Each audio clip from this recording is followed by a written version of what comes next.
What's up, everybody? It's Farace. Gonna go over how to chop up a sustained sound in Logic. You can use a pad sound, a vocal. I'm using this kind of nasty alarm sound from the VEC3 pack. I'm sure everybody has, so just went ahead and picked something. It's rather annoying on its own, but we're gonna tone it down by chopping it out a little bit. First way I'm going to show is through a sidechain gate. It's a quick and easy way, but I'm just going to search for a trigger sound. Just a closed hi-hat will work. I'll just grab this 808, real light. I'll leave that muted because we're not going to actually be using the hi-hat, just as a trigger. So I'm going to go ahead and copy this out onto 16ths.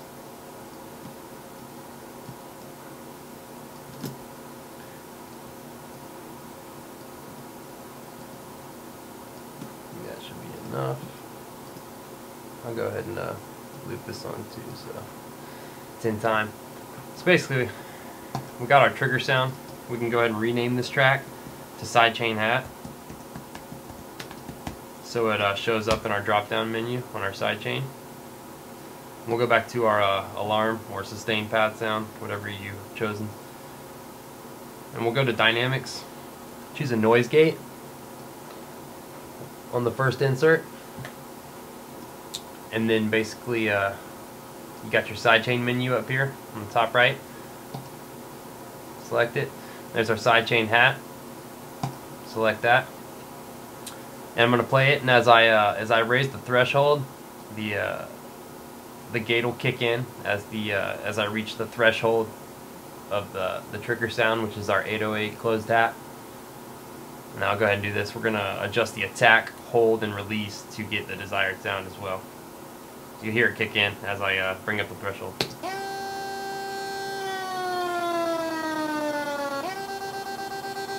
And then we can tighten it up.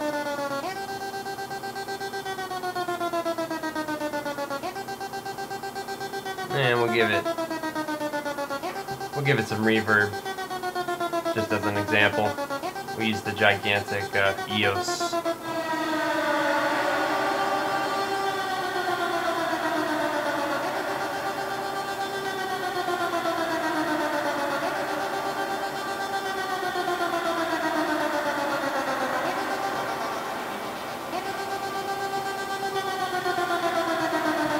So that's one way to do it. Second way I'll show you, I went ahead and took off the noise gate and the reverb, just to we basically got our sound again. Now I'll show you the my preferred way. I use the gate method sometimes, especially if you have a hi-hat loop or something that's grooving, a percussion loop that's really swung out. You can use it as a trigger sample, just so it matches up in your track. Whatever the sustain sound is will line right up with that groove. So that's a good way to do that if you just need to get that chop sound or something hitting with some stabs or beats. But the second way, you have a lot more control here. I like to just chop it up on 16ths and basically grab them all after you've done that and adjust it to get your chop, which gives you pretty much the same sound. But there's a quick way to do that in Logic.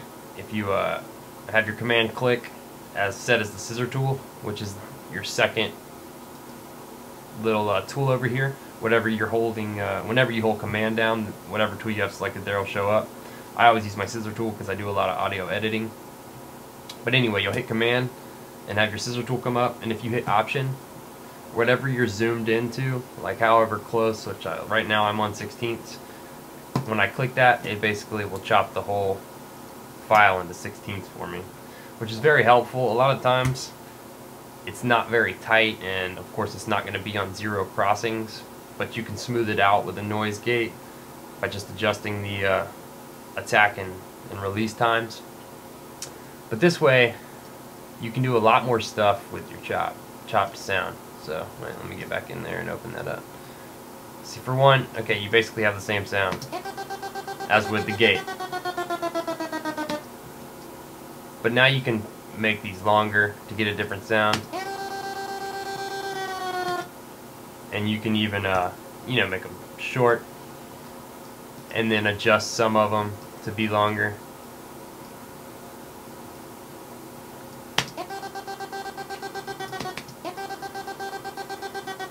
To get different sounds.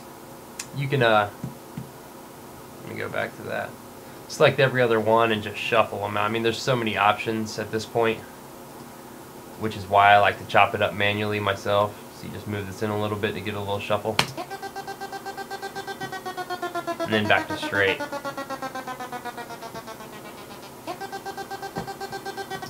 So you have a lot more control when you chop it up manually, but you can do things like on your drum fills, your build-ups, your breakdowns. You can really utilize all these little pieces. It's a little harder on your audio drive, but you know, that's why we have such fast computers now. It handles it pretty well these days. One thing you have to worry about when you do the manual chop method is zero crossing points, which you'll see here. Pull this out. See, that's basically your speaker. That middle line is your speaker resting in its natural position, and the ups and downs are basically the vibrations pushing your speaker physically in and out. So if you don't have this end here on where it's just resting natural, your speaker isn't resting natural when that audio file ends.